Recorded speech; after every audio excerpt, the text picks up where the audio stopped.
And we're back. And we now have Sam Yorke, who is, she works in the Government Affairs and Public Policy place at Google Australia. I think I went to see Sam the first time at Google in Sydney, and I got stuck in their reception because I tried to sit down on a very exotic tire seat and couldn't get up again. So she's been a great supporter of library activities at Google. She's an accredited mediator, technology lawyer, policy advisor with over 20 years experience working in the digital media and technology sectors, both in Europe and Australia. And as I say, she's been a long-term supporter of things that the library sector has been trying to achieve. So Sam, thank you so much for joining us today. Thank you for that lovely warm welcome, Sue, and it's a pleasure to be here with you all. And thank you for your flexibility and shifting the agenda around a little bit as we've struggled with a few tech issues on my end. Apologies all, and hopefully, fingers crossed, we will proceed through my presentation without any hitches.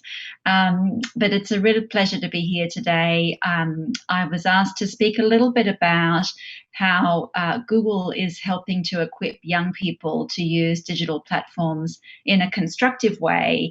And I'm happy to say that this is an area that we've been investing in for many years now. We have a bit of a three-pronged approach. The first is an approach that focuses on our products and the tools and the functionality that we have built into our products to protect children and young people when they're using them. We also have a suite of policies that we enforce vigorously against people who violate these policies, and they relate very much to what kind of content is and is not allowed on our platforms. And then finally, and really I guess the explanation of how Sue and I have crossed paths, we do a lot of work in the community with outreach to organisations like ALIA and the Alana and Madeline Foundation to ensure that we're supporting great work that's being done out in the community. So I'll just touch on each of these with your indulgence, and then we'll have a little bit of time for questions at the end. As I mentioned, part of our outreach is that we work with a number of different experts around the world. Clearly, this issue around keeping kids safe online is not a problem that any one company or indeed any one industry can solve on their own. This is very much a shared responsibility that industry, including Google, feel that we have a responsibility for, governments have a responsibility for, parents and educators have a responsibility for, and of course there's a vast range of expertise in the community that we also draw heavily on. But just starting with a summary of some of the key product features that we have, some of you may have heard of a platform that we've recently launched in the last year or so called Family Link. This is essentially a way for parents to manage gifting their child their first phone, their first smartphone, and ensuring that there are appropriate controls and tools for parents to really, first of all, introduce this technology to their children, but also to inculcate some good habits from the get-go. So, for instance, parents can set screen time limits through Family Link. They can control what content can be viewed by the child's phone and accessed through the child's phone. And it also has some great functionality around being able to monitor your child's location through their phone, to remotely lock the phone. And it's also got that very important feature that I know many of us as adults use, the Find My Phone function for when the phone falls between the cushions on the sofa and nobody knows where it's gone. So there's a whole range of different functionality that parents can play around with and turn on and off, depending on the age of their child and how much responsibility they want to give their child. You can also set it up so that before the child can download any apps from the Google Play Store, that the parent has to approve those. And as I mentioned, screen time limits and also a location monitoring tool if you choose to set that on. YouTube Kids is an app that we launched, I want to say about 5 years ago now, which was really in response to feedback that we'd received not only from our own employees but from members of the public, that there was a very keen appetite for a YouTube experience that was designed for young children, and that was an environment that was an appropriately constrained environment for young children to access. So YouTube Kids is an app. You do not need any kind of account to sign into it. And again, it really empowers parents to create an environment where their children can consume curated content from YouTube, and be safe in the knowledge that their child isn't going to stumble across content that may not be appropriate for them to see. Once again, there are screen time limits in there that you can turn on and off, and this has really been adopted with great enthusiasm, I have to say, here in Australia. There's been a lot of interest in this app here. Lots of parental controls, as I mentioned. You can set different content. Oh, sorry, the dog's barking. You can set different content settings by the age of your child to determine what content is presented to them. You can set up different profiles if you have a number of different children accessing the app. And then there's a timer where you can ensure that after 30 minutes, for instance, the app just very softly closes down, and of course the opportunity to block certain content from appearing within the app. Google has also made available some digital wellbeing tools. These are, again, tools that are used on smart devices and can be used as part of a family link a program with a child and a parent's device, or just individually on devices. There's some really great conversation starters in there for parents to be able to talk to their kids about issues around, how to find good quality content, how to use social media responsibly, how to engage in gaming in a safe way. And then there's also, really importantly, I think, some lovely tools in there that help encourage good habits around screen time, particularly before going to bed. We know that research tells us that we should not be engaging with our phones immediately before bed because it can disrupt our sleep. And there are some lovely settings here that will, gently grey out the screen within a certain time limit before a designated bedtime here. So again, this is all about trying to stimulate some behavioural change and establish good habits amongst all of us, not just children and young people. Google has a range of educational applications that are also in schools as well. And, once again, we're very committed to extending a lot of the protections that we make available in other products to the education tools, obviously knowing full well that children and young people are the main users of these tools, but also educators. There's a number of different programs available here that I won't go into too many detail around, but there are some collaboration tools.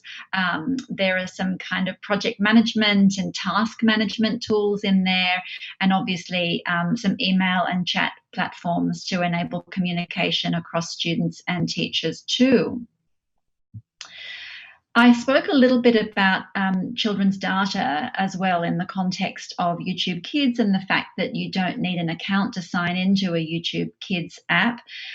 We've also tried to be very thoughtful in how we're collecting and using data in the context of the Google for Education products.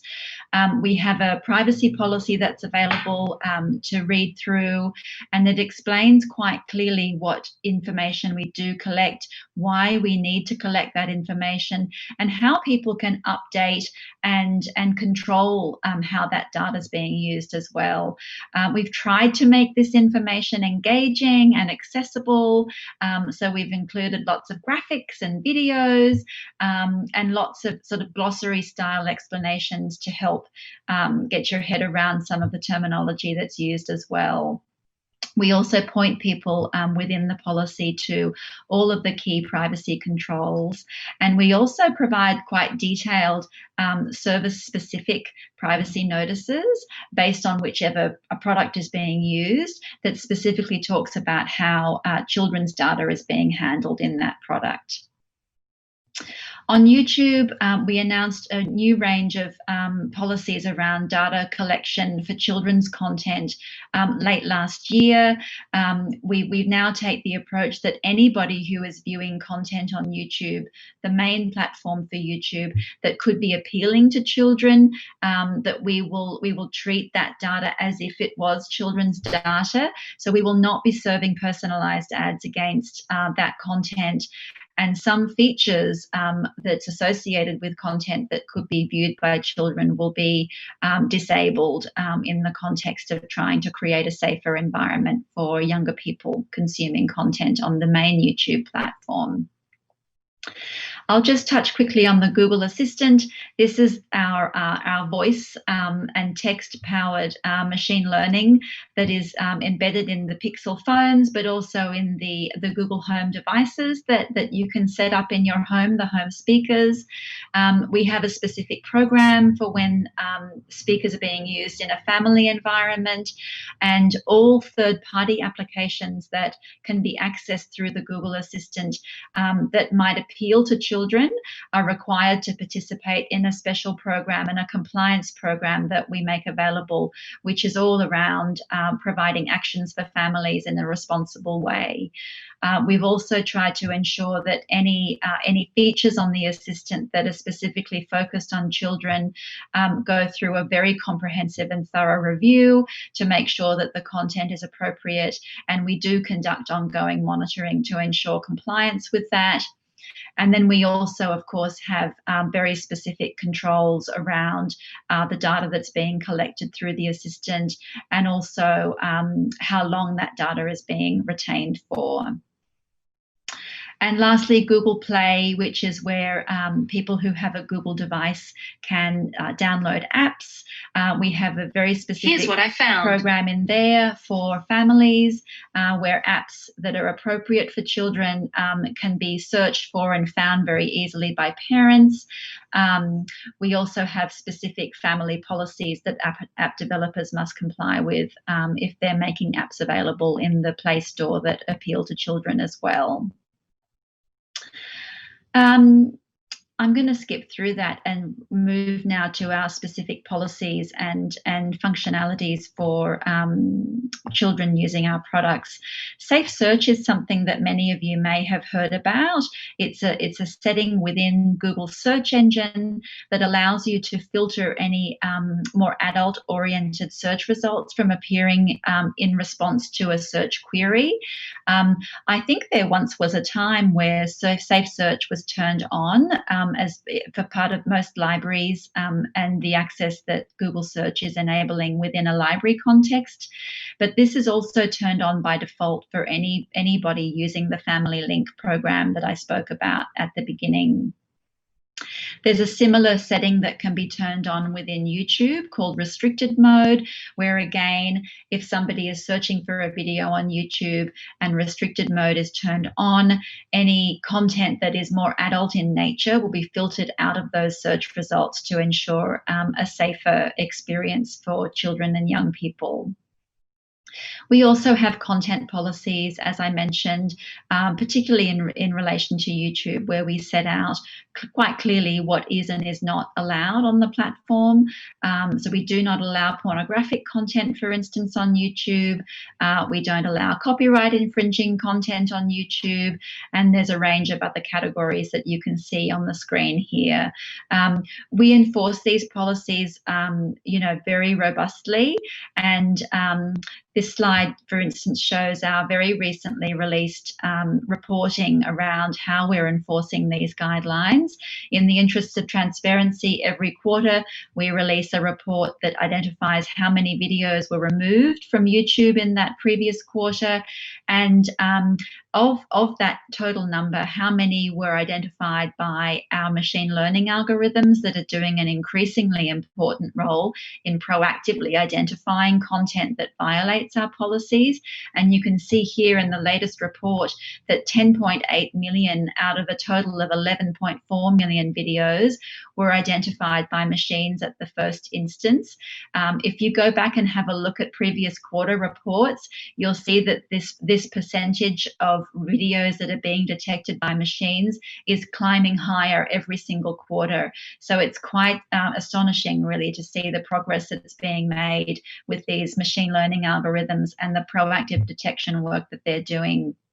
You can see, for instance, that user flags, which is where just somebody who's watching a video on YouTube and thinks, oh, this doesn't look quite right, I don't think this video should be here, and they then flag that video for us to review. While that used to be 5 years ago the main way in which we were alerted to content that was violative on our platform, you can see it's now a tiny fraction of the overall volume of videos that are removed from YouTube. We also have other policies that we enforce on YouTube to protect children and young people. In theory, we don't allow children under 13 to have a YouTube account, and we terminate accounts where we believe that they've been set up by somebody under 13 who has potentially fibbed when creating their account and set their date of birth to be older than they actually are. And we do terminate thousands of these accounts every week. We disable comments on millions of videos across the platform that feature minors to limit the risk of exploitation. We also limit the way in which recommendations of videos that come close to violating our policies but don't quite cross that line into a policy violation can be discovered. So we try to essentially bury that content so that it can't be stumbled across. And then, of course, we also restrict the ability to live stream for children and young people unless they are very clearly accompanied by an adult when they're trying to live stream. And then, look, lastly, as I mentioned at the outset, we do spend a lot of time and energy and effort in building relationships with the broader child protection community here in Australia. We do run a program called Be Internet Awesome on Google, which is really an educational tool for teachers, parents, educators, librarians even, that's really just trying to get to grips with the fact that this is the first generation that is growing up with internet access as a really kind of intrinsic part of their life experience. You can see here these statistics: 50% of kids under 6 have access to devices that they use on their own. 36% of preschool age children have their own screen-based device, and 48% of kids aged between 8 to 13 have their own device or have access to a smartphone. So, we really need to be very concerted in our efforts to ensure that children themselves, but also the responsible adults in their lives are up to speed on the latest education and awareness raising strategies, but also have the tools to be able to have conversations with children and young people about these issues. We do make a training resource available for educators about digital citizenship and online safety. We've also invested very heavily in some of the great tools that the Alana and Madeline Foundation make available to schools, like the digital license and also most recently the Media Literacy Lab. So that was my prepared content, and I'm very happy to take any questions if I've left ample time for that. Sam, thank you so much. We have got one question. We've got about 5 minutes. You've spoken about empowering parents to help children, but as you've said later, this generation, the parents aren't necessarily very expert. Do you see a role for librarians and teachers to actually help educate the parents to be able to help? I think there's a huge opportunity there, Sue. And, I often say to parents and educators actually who talk about how, I guess, unconfident they feel in having these conversations with their kids because they just feel like their kids are digital natives and they're so conversant with this technology, and you know, that parents and educators don't feel that they have that same level of intimacy. And you know, I actually don't feel like you need to be an expert in the latest app, or that you even need to know what the latest app that the kids are using is. But I think we just need to, you know, first of all, create a space to have open conversations with the young people in our lives about what they're seeing and experiencing online, and then to just really reinforce with them what their values are and encourage them to carry those values with them into the online world. They don't see the distinction between the online and the offline world that I might, or that you might, Sue. It's all one experience for them. And I think we should really be urging young people to adopt the same mores and the same cultural attitudes and beliefs and values that they hold in any space that they're interacting in. And any of us can encourage kids to do that and create the space for them to talk to us about what they're experiencing and what they're seeing, particularly if they come across content or if they've had an interaction online that has upset them or hurt them in some way. We just want them to be able to talk to us. It's quite interesting what you're saying, Sam, because in a way we want our kids to be streetwise. You know, we want them to be able to function in the physical world. And yet when you look at things like the way that games have in-game purchases, which is where a lot of money is made, are we making our kids streetwise in a virtual sense as well? Well, I think we have more work to do there, because it doesn't quite feel the same when you go into a store and you buy a physical good and you have to actually hand over money or provide some kind of compensation for the good that you're purchasing. And then the in-app purchase is a great example, because it's so seamless and you don't even really appreciate that you're necessarily paying for something. So I think, again, it's just about raising awareness about the fact that, you know, that there are different ways in which money can change hands in different contexts, and to just be mindful that for children to be mindful that this is happening, and for us also to think about what controls we can put in place. So, for instance, with a lot of the parental controls on mobile devices, you can set a control so that the children can't purchase anything, or even if it's an in-app purchase, without necessarily getting parental consent. So just understanding that there are tools that we can use as adults in our young people's lives to both help them understand these different contexts and what's being asked of them, but also to put some constraints around what they can do, particularly for the younger ones. Do you have a vision of a future, you know, in 3 generations' time, where people have had this media literacy training and we're all very slick at it? I mean, do you see that, or do you think there will always be a media literacy issue? Look, I'm naturally an optimist about these things, Sue, and you know, working at Google, you know, I do, you know, some may say naively, but I do still very much believe in the power of technology to make our lives better and to help us. And I think that with more education and more awareness raising, and as generations obviously, you know, become parents, and generations who have grown up with technology become parents and teachers and librarians, and we all feel that we have a much more of a grasp of how technology works and how to be savvy and critical in our thinking, I think we will see marked signs of improvement. However, I don't want to be unrealistic and diminish the very real challenges around, you know, access to technology and literacy levels more broadly, that absolutely impact the way that we all go about our interactions, both on and offline. And I think that those constraints will continue to exist in the future, even with all of this education, because I think those are kind of bigger, gnarlier societal problems for us to solve. I think in all this, for me, that teacher librarians tend to be the superheroes, because there are people, Absolutely.